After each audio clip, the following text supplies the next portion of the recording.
I want to speak, or maybe at first I want to introduce myself. I'm a mathematician. I studied math in a technical university in Dresden in Germany, and I worked there with Axel Vogt. Maybe one of you know him, and there's some joint work with Hartmut Löwen and Raphael Wikowski. He's currently in Edinburgh, and Hartmut Löwen from Düsseldorf. Especially the last part of this talk will concentrate on a joint work with these two people. And yes, I'm a mathematician, but I concentrate on simulation and modeling. I'm in this part of mathematics. And so this talk will have one part where I will show you some simulation results and techniques to do simulations of somehow complex systems. But in the first part I will motivate this phase field crystal model, give you a short introduction, and in the third part I will give you I will lead to this anisotropy to anisotropic particles that will lead to the talk tomorrow that will Hartmut Löwen give to you. And yes, in the title there is a lot of crystal words in there. Liquid crystal, phase field crystal, and the theory was developed originally to describe crystallization or melting and freezing processes. And recently there was an extension developed to describe more than crystallization in the liquid crystal phase field crystal model, or yes, liquid crystal PFC. I will call this PFC. It's a bit shorter. Okay. I will start with a description of isotropic particles, because the model concentrates on the classical PFC model concentrates on description of a translational order parameter. In several liquid crystal phases, there is the translational order parameter is not so important, but there are liquid crystal phases, for example, smectic phases or columnar phases, where you have a translational order. And so we combine a description of translational order with orientational order in this model, and I want to start with a description of a model for translational order. This is a classical PFC model. But before, I want to show you some pictures, simulational results, some motivation. In the left column of the pictures that are results from other groups found in some Nature papers, for example, of Moreno Raso and other people's first two pictures. And the third one is one of Subramaniam about non-spherical bubbles. The first picture shows nematics in a spherical droplet. It's a slice through this droplet. And on the interface there are, oh, I forgot the word. Defects? No, not defects.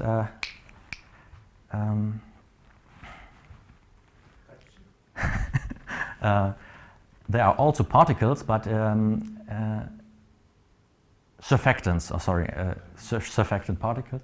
And there is an influence of the nematics inside the droplets to the ordering of the surfactants on the surface. And they've shown these simulational results where pattern emerge on the interface, on the surface of this droplet, depending on the ordering of the nematics inside of the droplet. And just a motivation, and on the right hand side there are some simulational results that we have produced in our group, just two-dimensional simulations where we want to describe particles inside of a droplet and ordering of these particles inside of the droplet, and somehow a bit of anisotropy in the particles, stretched particles somehow related to a director field or an orientation. And this is for motivation, or is it, I want to describe in the second part a technique to do simulations with isotropic particles and anisotropic particles in arbitrary shaped droplets and maybe evolving droplets. And this can be extended, or a technique that can be extended to describe also liquid crystal systems inside of a droplet. And here, just to explain what this shows here, we have red dots and blue in between. This is some kind of density, and red means high density, blue low density, and if you have high density, it means you will find there a particle. And second row, there are simulations where we relaxed configurations of particles on interfaces, arbitrary interfaces. Here, just on a sphere, but it's not restricted to spherical interfaces. And we have analyzed the ordering of particles on the interface. And in the phase field crystal model, there are three phases: a liquid phase, crystal phase or hexagonal phase, and a stripe phase. And the stripe phase can also be analyzed on interfaces. And you see here there are also defects in the stripe patterns, and also here in the crystallization there are defects in the translational ordering, and one can analyze this defects in the translational ordering and later on relate this to defects in the orientational order. The third row, this is an example where evolving droplets or evolving bubbles were analyzed. Here are experimental pictures where they put colloidal particles on the interface of a bubble, and it is shown that this leads to bubbles that are not necessarily spherical, or they do not relax to a sphere at the end. And one can also simulate this. It is done with Lattice-Boltzmann in some groups, and we do this also with this phase field crystal model. We place particles on an interface here. It's a two-dimensional simulation with particles shown here as white dots on this line. And this is equilibrium form of this droplet. So it's no sphere at the end, it's more ellipsoidal shape. So one can also simulate the evolution of droplets, evolution of bubbles, depending on particles on the interface or particles inside of the droplet. Okay, some more pictures as motivation. The phase field crystal model is a dynamic model, so we want to analyze dynamics of particles and dynamics of, here in this case, of flowing particles. It is possible to couple this model to flow simulations, to Navier-Stokes equations.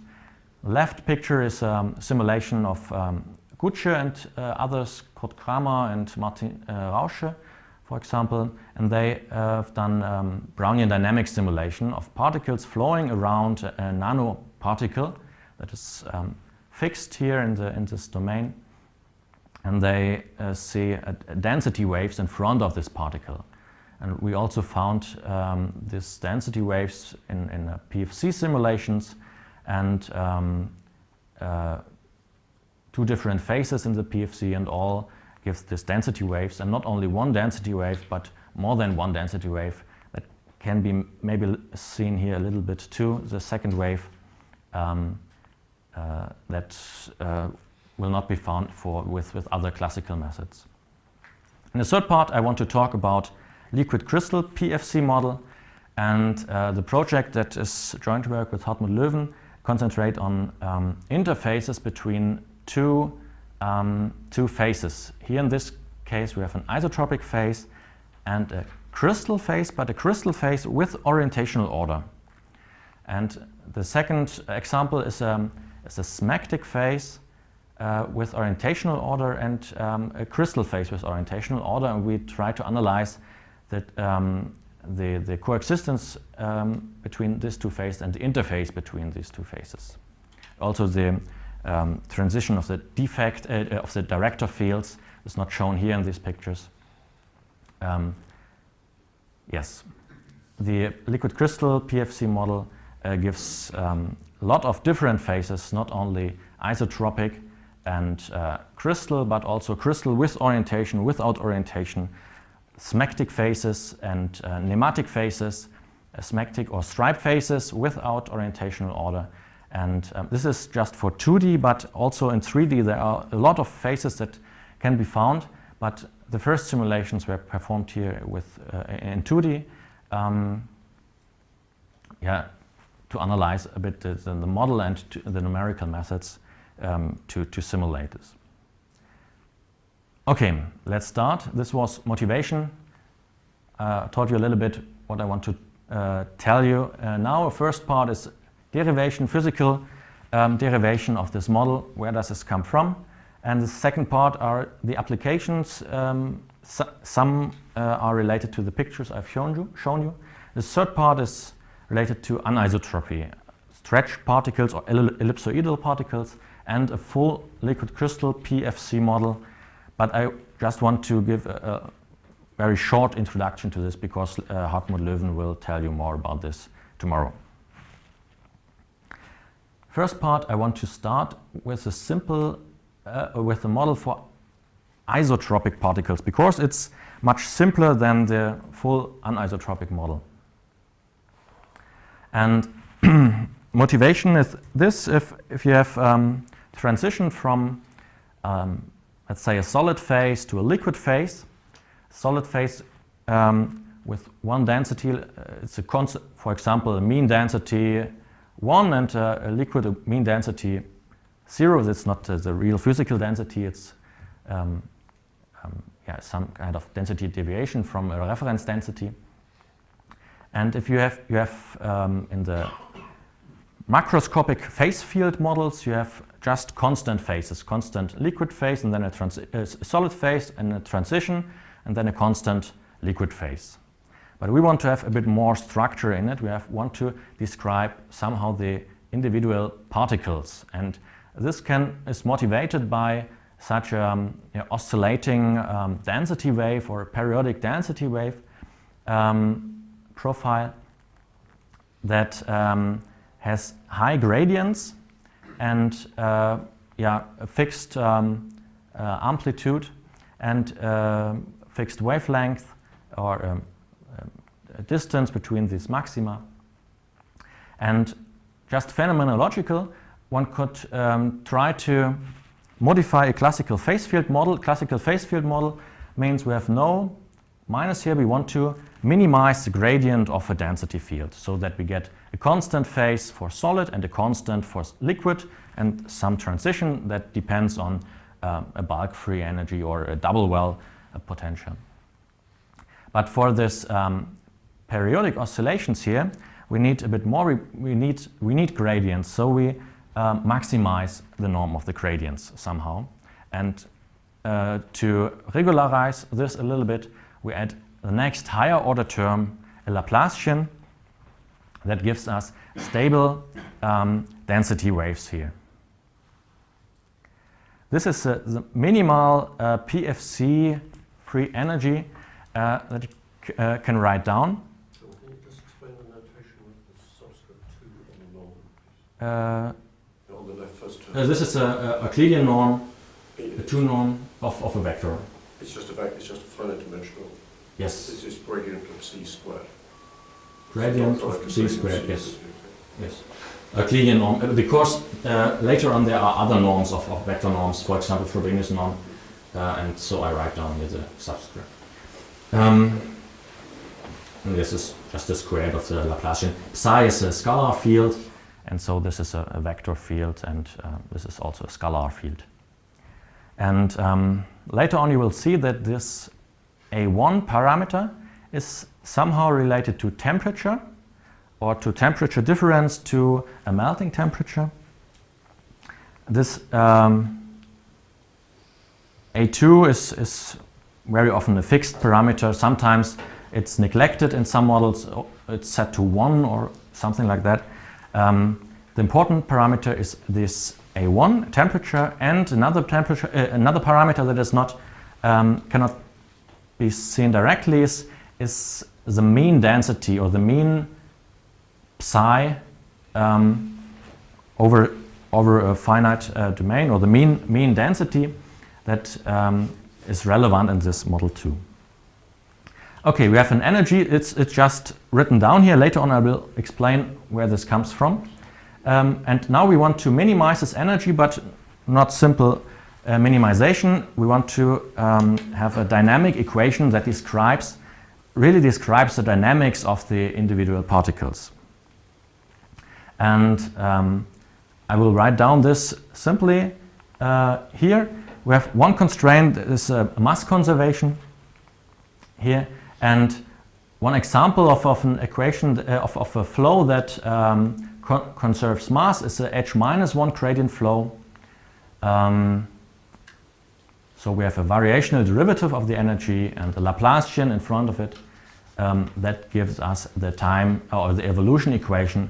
And because of the simple form of the energy, you can write down this variational derivative directly and get a partial differential equation that can be solved in a finite size domain with classical methods, finite elements, FFT methods, finite difference methods, whatever. It is a higher order differential equation, a 6th order differential equation, and it's nonlinear. We have a polynomial term here, but this is not so very difficult to handle. Initial condition, and here this psi bar is the mean density that is conserved, or that is, yeah. And if you solve this equation starting from an initial configuration, for example, if you have a constant phase, it corresponds to a liquid, and you add a little bit noise, and you have chosen the parameters in a good way, then after some time their density or periodic oscillations emerge, and you end up with some kind of hexagonal configuration of these particles or density waves. And the hexagonal configuration in 2D is a stable configuration, and if you have chosen your domain size and the boundary conditions in the right way, you will always end up with a hexagonal configuration. But there can be some defects in the structure. That means you have less or more than 6 neighbors to each particle, and this is analyzed in several fields in crystallization, and they analyze the defects or the motion of defects in the structure using this partial differential equation. Excuse me. Yep. Sorry, I didn't understand. How did you find n? There is the m is greater than 0, but where does it come? The m is just a mobility constant, can be set to 1. This is not relevant here in this case. Later on, there is a concrete form of this m. It's related to a friction coefficient and to there's also a Boltzmann constant and temperature in there, but for now it's just a constant, and it must be positive here. Simon, I'm sorry. Yeah. So the total amount of red is kind of fixed. I mean, you have in this picture. Yeah. Is that? This value is fixed, so the integral over psi is constant over time. That does not mean that the number of maxima is constant. So it's not a conservation of number of particles, but a conservation of density or of mass. Because if somehow there's this fixed amount of red that you want to have, and there's a penalty for an interface, why doesn't it just form one big circle? I mean, I'm sure there's more interplay going on that I'm... Yeah, it can happen that if you have, on the one hand, you want to have this oscillation, so it's not just one circle, but it can happen that you get some kind of stripes in there. That in a circle you get one circle and more circles inside of this one that also have this structure. But that's what I was missing. It wants to oscillate. Yeah, the coefficient of the square gradient term is negative. Yeah. That's Sorry. why. Sorry. Okay. So it maximizes. Yeah. Thank you. Wasn't psi fluctuating around zero? Not necessary. The way we It's found it before. it's just deviation around or deviation from some reference density. It must not be around with mean zero. Can have another mean different to zero. And there's no particular constraint to stop the local density from going negative at any point. Yes, no constraint here. So it could actually do that. Yeah. This is indeed a problem in some other cases. There's no bound on this psi. There is a physical bound, physical density zero is a real bound, but in this case, in this simple model, it can happen that the physical density gets negative. So, but not in this classical case if you have just relax a random perturbation of a mean value, but if you add an external potential, for example, to the system, then this can drive the density to get negative, the physical density. This is a drawback in this simple model, but in a more extended model or in the full model, this should not happen. So there is a restriction to the density. So sorry, this function of f is not bounded from below. F is bound from below, yes, but not the density, the psi. But Psi is not your bounded. polynomial function is just a polynomial, so it allows you to go phi to go to infinity and to zero and negative infinity, I guess, doesn't it?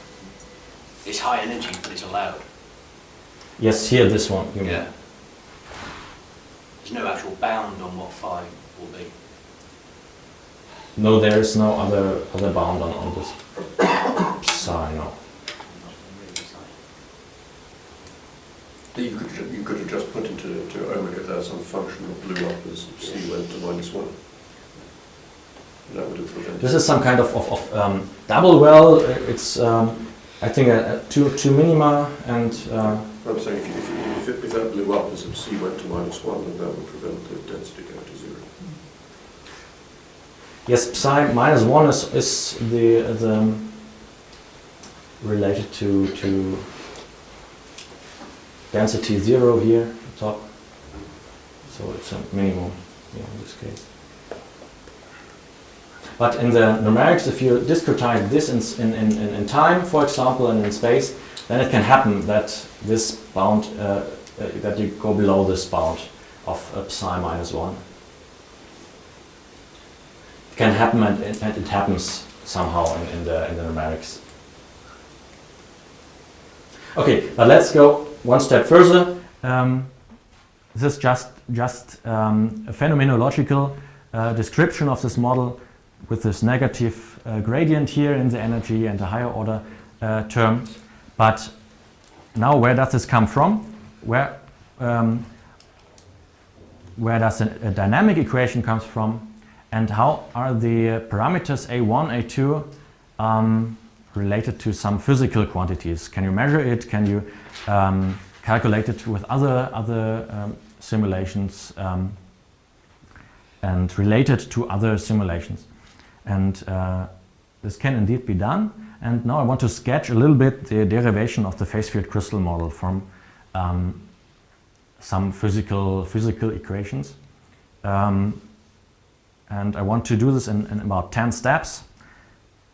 Yeah, not too much details, but so that you get an idea where this all comes from.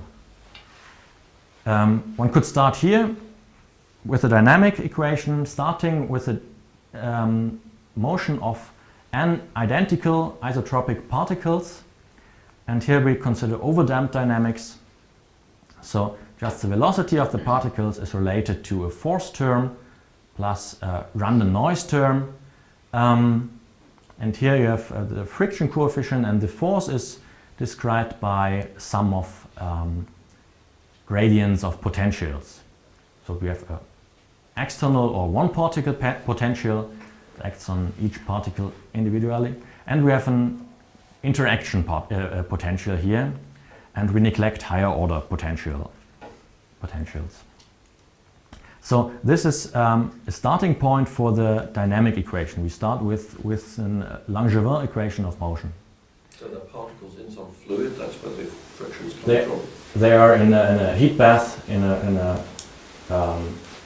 so we consider some kind of colloidal particles in a heat bath, and from the motion of the fluid particles and collision of the fluid particles to the colloidal particles, you add this noise term here. And from this equation of motion, one can go one step further to consider a Fokker-Planck equation of this, or a Smoluchowski equation for this Langevin equation. And this describes the probability to find the n particles at positions r1 to rn, to find n particles at n given positions. Probability to find it there. And here, this random noise term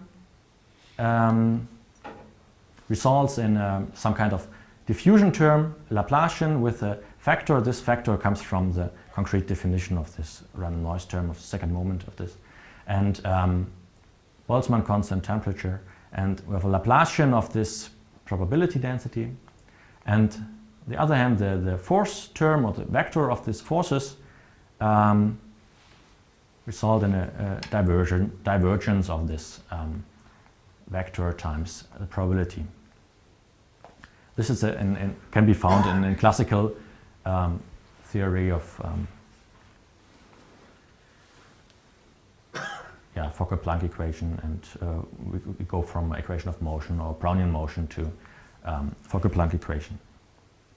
But we are not interested in the individual positions of n particles at n positions. We're more interested in the probability to find a particle at a given position. So a one particle density, not an n particle density. And this can be found by integrating the equation above n minus 1 times over the coordinates of the particles. And this results in a probability density to find a given particle to find one particle at a given position r at time t. And all terms can be found again. We have the time derivative of this one particle density. We have this external potential, or one particle potential here. We have the noise term here. This is a Laplacian. And the pair interaction results in this integral. It cannot be eliminated completely. So we have here the two particle density. That means the probability to find two particles at two positions r and r prime at time t. And here the pair interaction potential. And it's an integral equation, and it's this rho 2 is unknown, so it cannot be solved in this form directly. But now one tries to somehow approximate this term by other terms, or to write it in another form to get an equation that can be solved where all parts are known, or or better, we get an equation that is a partial differential equation with no global term, just local terms, like these and these. That should be gradient of V2, should be a force. Maybe, gradient, maybe I forgot a gradient there. This should be correct, yes. Yes. Gradient here in front. Okay, and now the step from 3 to 4, this is a bit complicated. But the main point is that there exists a functional f so that this equation can be written somehow in this form.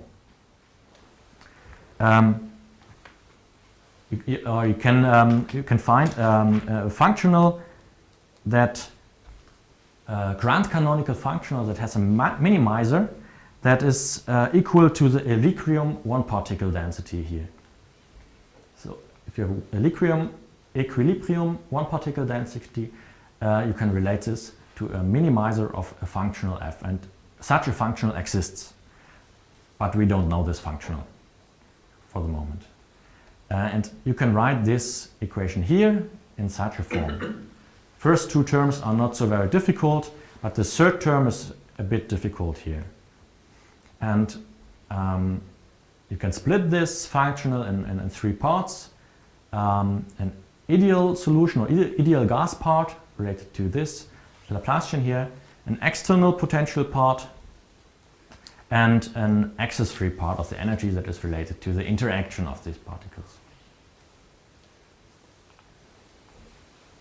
Yeah, ideal solution part, the ideal gas part is well known. We have the Broglie wavelength here, dimension of world, and we have an external part here, external potential, and these two integrals are unknown, so it's no problem to write this down. But the access-free part of the energy is unknown. And so in density functional theory, there are several ideas to approximate or expand this access-free part of the energy. One example is Rosenfeld fundamental measure theory. I think there is a talk of Bob Evans on Monday, next Monday, about an approximation of this, or Rosenfeld fundamental measure theory. And a wide density approximation is also a possibility. A mean field approach is also possible. And we consider here a Ramakrishnan-Yusuf approximation. Mathematically, it's simply a Taylor expansion of this functional around some reference liquid density, where we know this term here, where this is a constant, and we know some correlation functions here. The correlation functions, k-point correlation function, 1-point, 2-point correlation functions, that are simply the negative variational derivatives of this energy times some factor. So we expand this around a reference liquid density. We have one term here that can be combined directly with the ideal gas part here. You can write this down directly, but we have another term here. So second variational derivative of the energy, or the 2-point correlation function, that is comes in as a double integral here about two coordinates. This is also a bit complicated, so we replace one integral by another one that is also unknown for now. But I think the 2-point correlation function of a liquid, I think this is a known quantity, or can be calculated somehow, or experimentally, or with other simulations. And yeah, I think I've seen one paper where this is somehow approximated with experimentally, or with molecular dynamic simulations. And rho L here is a constant. It doesn't Rho L depend is a constant of a liquid. Yeah. Um, So it's a uniform. So Fx of rho L is for a uniform fluid. yes. Okay. And so now we are nearly finished with. Excuse me. Sorry. What is the physical meaning of this approximation? I assume that there are very few particles, so that the liquid with particles is roughly the liquid. That is the meaning of expanding around the Rho L. The phase-period crystal model is originally developed for transition from liquid to solid. So around this transition region is a good approximation. So so in this case it gets exact, or not exact, but it's a good approximation near a liquid system. Sorry. Ramakrishna and Yusuf used this to describe melting. You know, just parts of the melting. Fourier expansion, didn't they? To the original. So we just choose here a density where a lot of terms are known, and we expand this unknown term here around this known.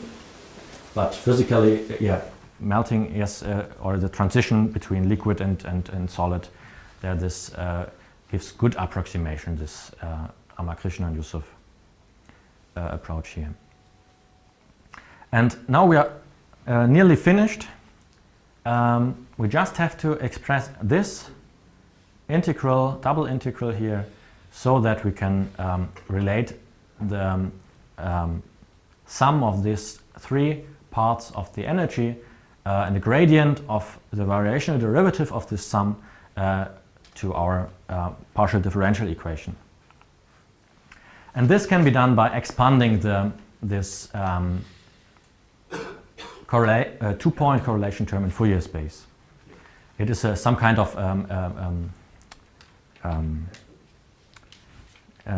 Faltung and convolution integral. Yes, thanks. Convolution integral, and you can expand this easily in Fourier space.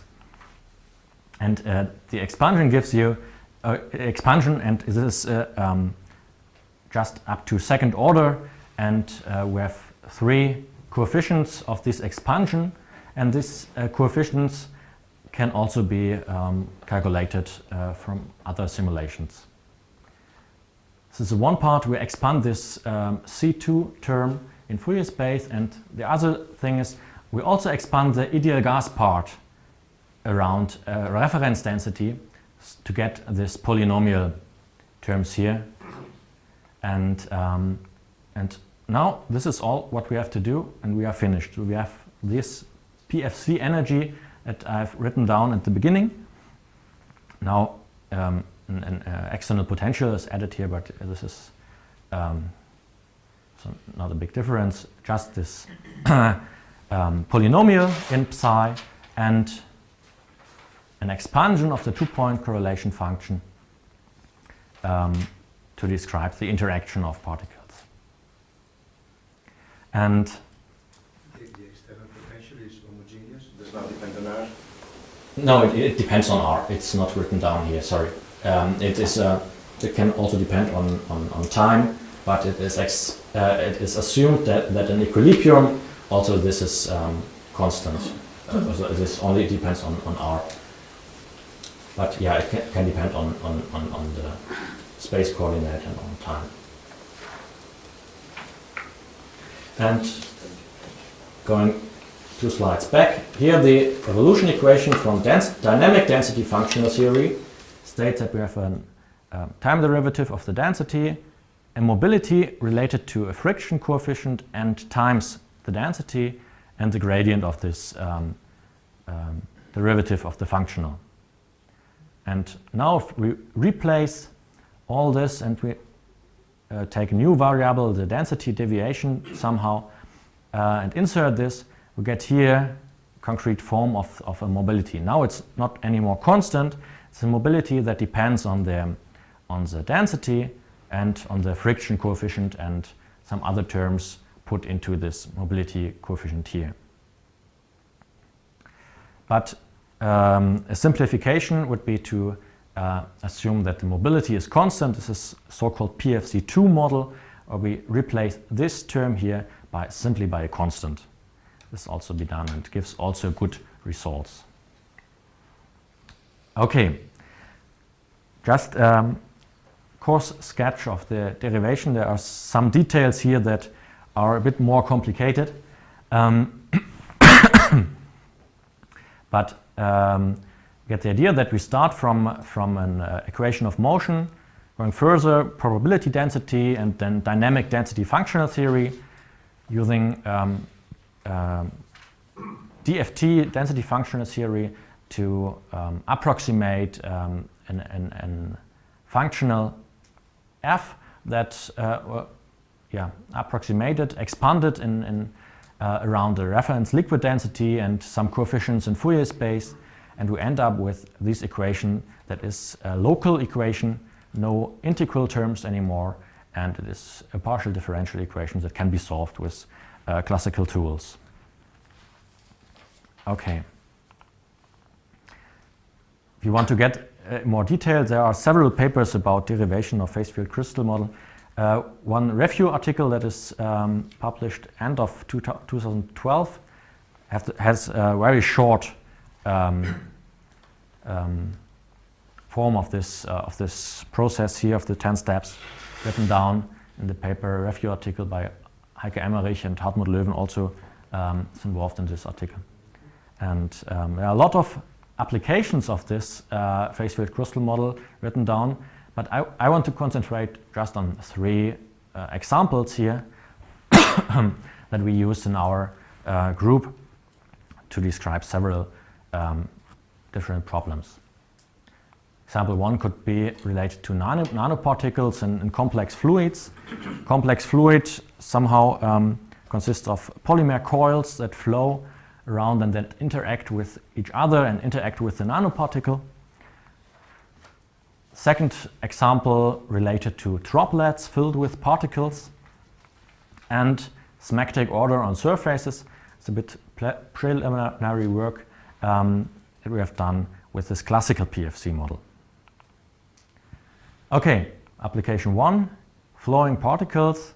In the fluid region, it's not shown here directly. There are interacting polymer coils, somehow idealized polymer coils, idealized in the sense that are taken as soft colloidal particles and interact with each other, and we have an interaction potential that describes this nanoparticle in the center of the domain here. And now we combine this with the flow of the particles, a transport of the particles in the fluid, and we try to calculate the density profile around or in the surrounding of this nanoparticle here. And the left simulation is a simulation with non-interacting particles in the fluid, and this can be somehow related to simple diffusion. And we have you can see here also this density wave in front of this particle, but you see just one density wave. And for interacting particles, you have more than one density wave. It was found experimentally with, not experimentally, with Brownian dynamics simulations and also with dynamic density functional theory simulations, that there are more than one density wave here. Which boundary conditions do you use at the boundary of the nanoparticle? Here? Yeah, this, so we have, for the flow field there is no slip boundary condition, but for the interaction with the surrounding environment, it's a repulsive potential. So we have a nanoparticle where some polymer hairs are on the interface. It's a, here in this example it's a simple repulsive potential. So no attraction. No attraction in this case here. Is it written down here somewhere? No. Yeah, it's just an exponential function. I think it's written down in a later slide. But for now, I want to show you that we can couple this PFC equation with a flow equation. We neglect some kind of hydrodynamic interactions here. It's not included in the basic PFC model, but our approach is based on minimizing an energy so that we have dissipative dynamics, and the time derivative of the energy is negative, and we do this by adding the kinetic energy to the system and inserting some balance equations here of Navier-Stokes equation with a stress tensor and a force term that is for the derivation unknown, but later on we can find a concrete form of this force term, and a dynamic equation for PFC where we have added this transport term here.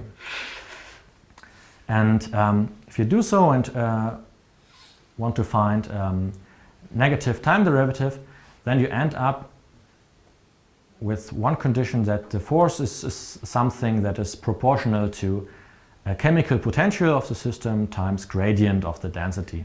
This is a very simple approach. Maybe it looks much more complicated, but this is one force that gives you this property here, dissipative dynamics. And chemical potential is here related to, it's just a variational derivative of the energy with respect to the density. You can also put this force term here into the stress tensor. This looks much more complicated, but it can be done. If you have to calculate a stress, then you can do this. But here for this simulations, we just add a force term in the Navier-Stokes system that somehow gives a little bit of interaction, hydrodynamic interaction between the particles. And we can use this to calculate forces between nanoparticles. Here in this example, we try to calculate depletion forces between particles. Long ago that Asakura and Ozawa published a paper about this for hard particles, where this force is related to the volume of an overlapping depletion zone around the nanoparticles. And you will find that they found that this force is attractive for particles that have a distance or that is less than the diameter of this particles in the fluid, and repulsive otherwise. And we can calculate this force by with our quantities. We have the density here and one potential that describes the interaction of the nanoparticle with the fluid here. We can relate this to this expression, and we also find that we get a force that is attractive for distances less than the diameter, somehow the diameter of the particles. We have no direct relation to a diameter of particles. We have just an interaction distance, or the distance of the maxima of these particles, of the density. But it's related to this distance, to the lattice constant of the system. And for distances greater than twice the interaction radius, we get repulsive forces. It tends to zero for large enough distances of the two nanoparticles. Could be an application for this model. Here we added we added this flow field, so that are flowing particles, and we try to calculate the depletion interaction in this flowing region. Okay, next application: particles in a droplet or in a somehow complex geometry. We have an interaction. We have an interface here, and one has to somehow describe the interaction of the particles in the droplet with the interface. And there are just two tools that can be useful. One tool is a phase field function that describes the geometry. It's a function that is 1 inside of the droplet and 0 outside. It has a smooth transition layer between these two values, and one can obtain such a phase field function from a distance function. So if you have a distance of each point to the interface in the full domain omega bar, then you can calculate this phase field function. It must be a signed distance function with a sign convention, so that it's negative inside of the droplet and positive outside. And then the profile of the interface is some kind of tangens hyperbolicus profile. And now with this C and with the D, one can describe interface and restrict the particles to the droplet. And there are two approaches that can be useful. The first approach is the diffuse domain approach. We simply multiply this phase field function into the equation in the weak form of the equation, multiplication with the C, and this is a strong form of the equation. And one can show that, or at least with asymptotic analysis, that if the width of the interface tends to 0, this equation tends to the equation with a sharp interface. But for this equation, we have to apply boundary conditions on the interface, and this left picture here is a solution of this equation. We have somehow particles that are attached to the interface. The interface is not shown here directly. It's a circle similar to this one here, and you have to solve the equation in the full domain omega bar, but you get particles only in the inside of the domain. Inside the domain. Second approach uses this external potential to describe some kind of wall or a repulsive potential that forces the particles to stay inside of the droplet. And here you can choose also another potential, but it's a simple exponential function here that depends on the distance of coordinates to the interface, and for large distances this external potential is 0, so no additional force, and near the interface it is a repulsive potential that forces the particles to stay inside of this domain. And you here in this case you get also this hexagonal configurations here, but you won't get a very regular pattern. This simply because it's a circular domain, and it's not possible to have full hexagonal configuration there without translational defects.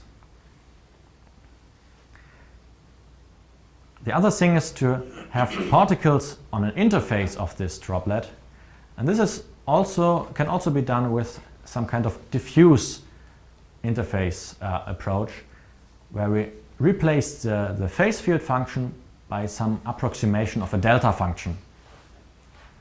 And very similar to the phase field approach or diffuse domain approach, multiply this delta function here and here, and we get a restriction of the calculations to the interface, and we can solve this results in a configuration of particles on the interface.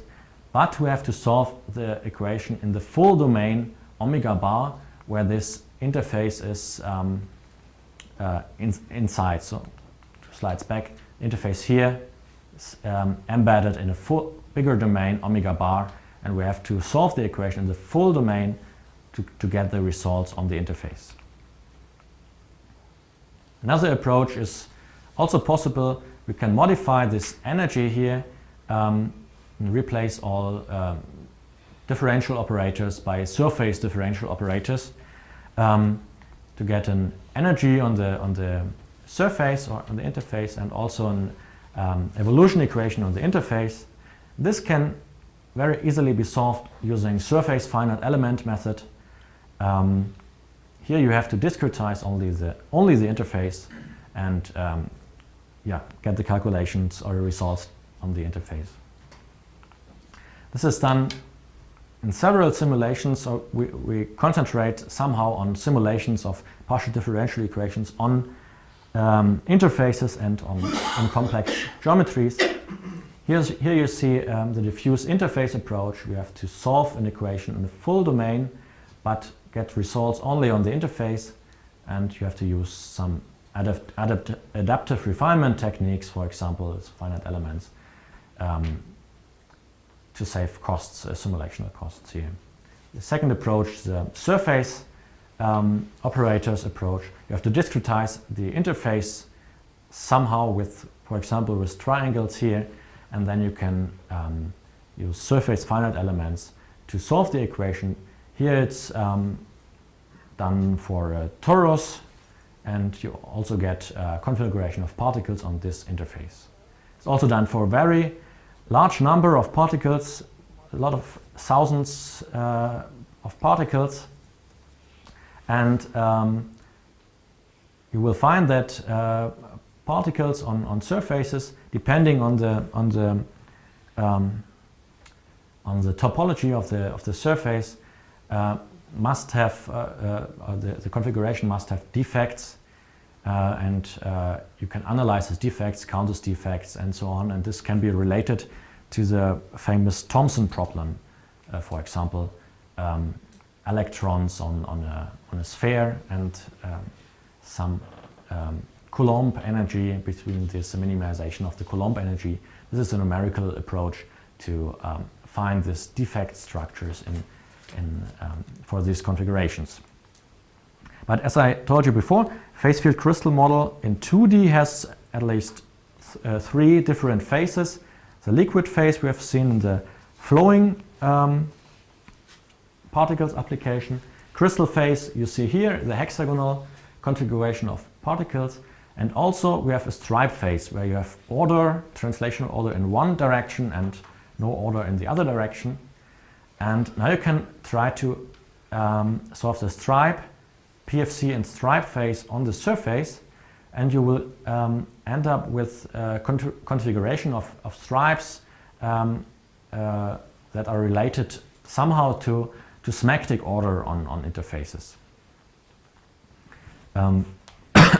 Later on we will see that this stripe phase in the classical PFC is a direct connection to a symplectic phase in the liquid crystal PFC. And so this could be a preliminary work to analyze symplectic order on arbitrary interfaces. This is just a stereographic projection of one half of this of affair similar to this. It's not the same here as this one. And you can analyze the defects here in the stripes and so on. Did you start from somewhat random initial conditions, or how did this evolve, this structure? It depends. There are several simulations. Some simulations just put small perturbation at one point, and it grows from this point, or on 2 or 3, no, 2 or 4 points on the sphere, where we expect the defects, and then it relaxes to this. Or we started also with a random perturbation, random configuration or random density that gives us a similar configuration of stripes here. It's both possible. And if you start with just one peak or one perturbation at a point, then you can somehow control how this stripe pattern grows onto on the sphere. Do you always get the low density at the center of that defect? Yes, here is blue is low density and red is high density. Is that always the case, or can you get high density at the center? There are also phases here, for example, this is another Okay. simulation with high density here. Yeah. What makes the stripe phase stable? And how do you stabilize it? Minus A2. Sorry? It's the same question as Chuck asked. Yeah, but how do you distinguish between the symmetries? Is it the boundary conditions or?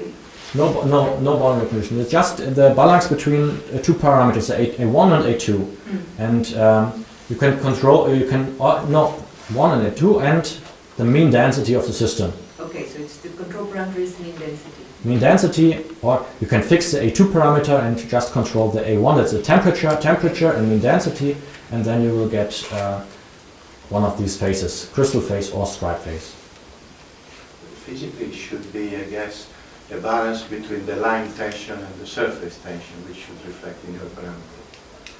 Because if having many lines, a kind of fingerprint, costs a lot of energy, then you would go together, or vice versa. This is. We have found that there are, we will find different configurations of stripes here, parallel stripes with defects in the poles, and this is worm-like stripes also, and stripes with 4 defects that are, I think, this 3 typical configuration of stripe patterns. From one type to the other, I think there must be some parameter related to the relative cost of having a line interface or a surface. I mean, Is the amount of red the same in the 2 cases that Claudio's looking at? So the amount of surface, if you like, is the same in each case. Is the total area of red in, say, the stripe and the dotted case are the same? I think there was a question asked earlier. So the amount of red is same to what? No, between, say, the bottom right and the top left. The right and top left. Yes, this one. It's 2 completely different situations, but you can find you can find parameters where you have the same mean density here and here, I think. Mean density. Right, I mean that's the sense of Claudio's question. Is surface expensive? Well, you've got the same amount of surface in each case, so it must be something to do with the different character of the stripe, of the interfaces. well, the line tension is, well, there should be a lot more here. You have a lot more of lines, so you have the same surface, but you have broken into a fingerprint or whatever. So Yeah, there is a work of symmetric order on. The line tension is negative, if I got it. In this case. the line tension is negative. So there's an incentive to create lines, isn't it? That's why you can have lots of them. Okay, I'm not sure about it, but there is a work of about symmetric order on surfaces, just that that considers this line tension and elastic energy of these stripes, and relates this somehow to about four different cases of equilibrium shapes of these stripes. Your line tension is negative, but your curvature is penalised. That's the point. Curvature of surface, yes. Or The curvature of lines. There's much more curvature in the dotted case than there is in the striped case, presumably, from the Laplacian side. Yeah. Yeah. So that's the balance. And coming back to the torus case, have you seen any kind of anisotropy in the behavior of the positive Gaussian part of the surface against the negative Gaussian part? What is it? The Gaussian part? I don't know. Well, the Gaussian curvature. Gaussian. There is work going or research going on that analyzes the dependency of this curvature to defect structures on the interface, and there is a dependency on this curvature, and yeah, it's a very new paper, and we do research in this area too, but I'm not involved in this. But you can count the number of defects and relate this somehow to directly to the curvature of the interface. But I'm not sure exactly how this formula looks like, but there is a relation.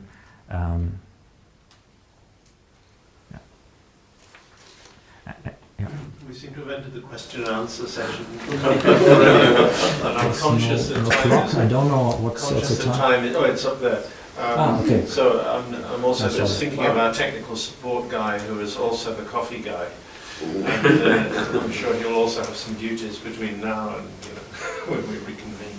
So would you like to kind of wind up the talk now? Is that possible? Okay, then I will skip the part about the liquid crystal, or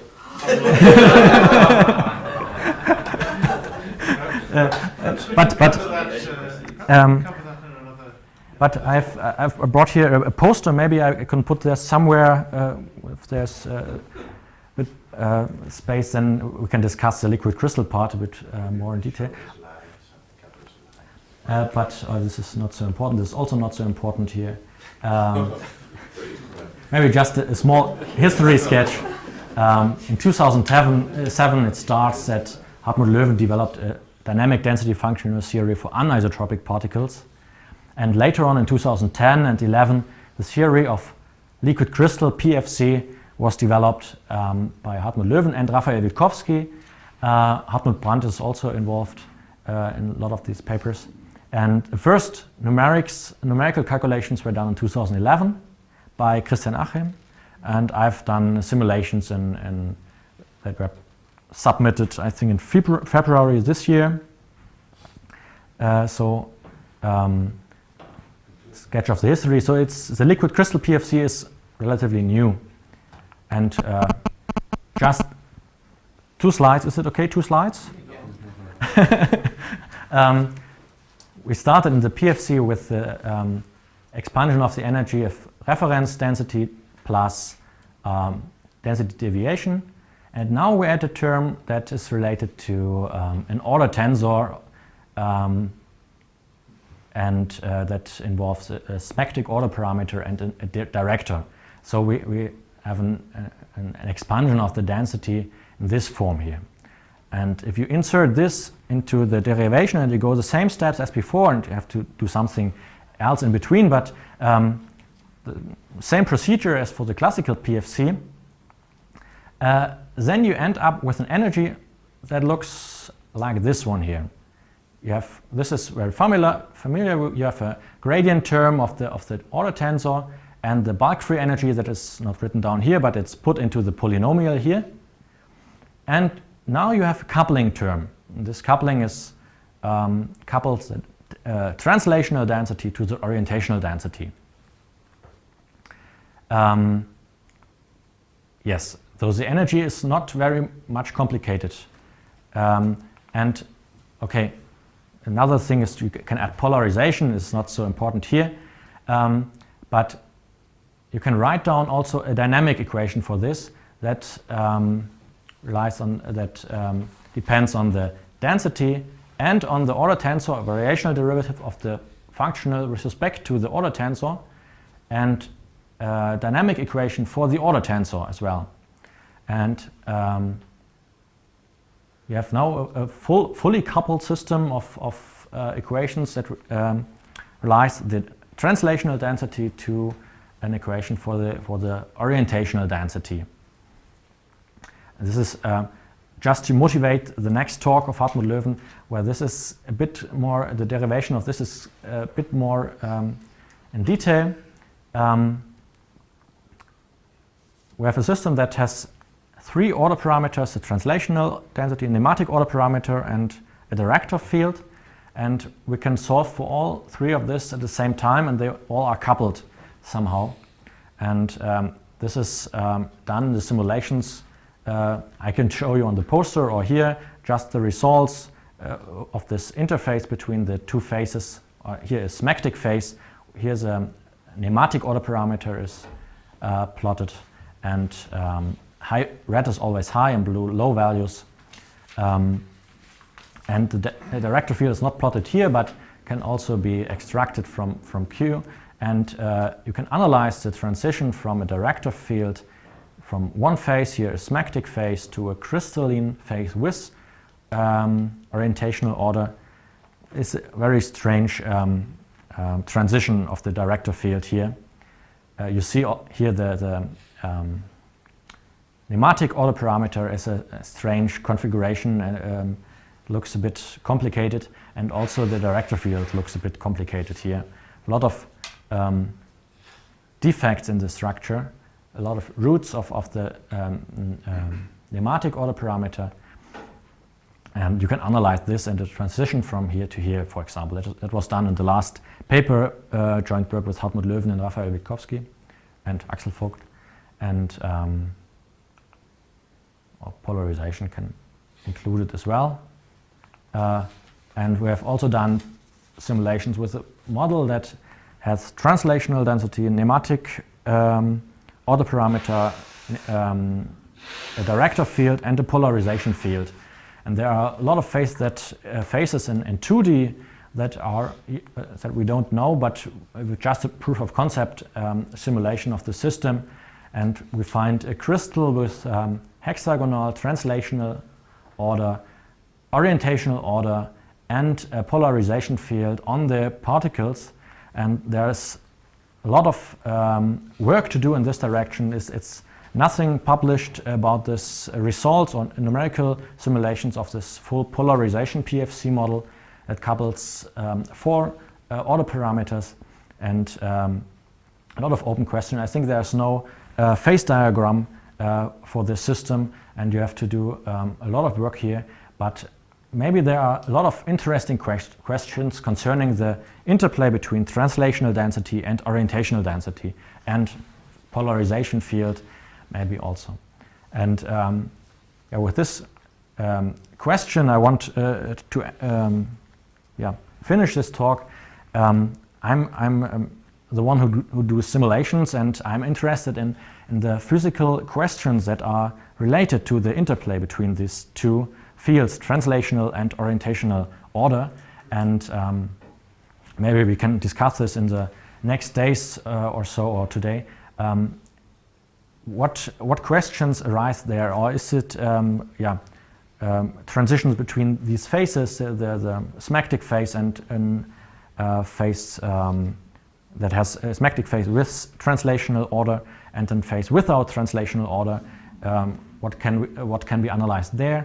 And we are just at the beginning of the analysis of this liquid crystal PFC model, and just a few things are done and a lot of open questions, and maybe this or I hope that this model that couples translation and orientational density, translational and orientational order, gives possibilities to analyze different systems that was maybe not possible before or was difficult before, and also to have the dynamics of the systems that may be interesting as well. So with this I want to finish here, and hope you will come tomorrow to Hartmut Löwen's talk. He's a theoretical physicist, so he can give you more insight about this physics, and yes, I want to end here. Thank you. Thank you very much. I suggest you grab Simon over lunch and this afternoon, possibly, although don't forget to come to Argia's talk, second talk at 2 o'clock back here.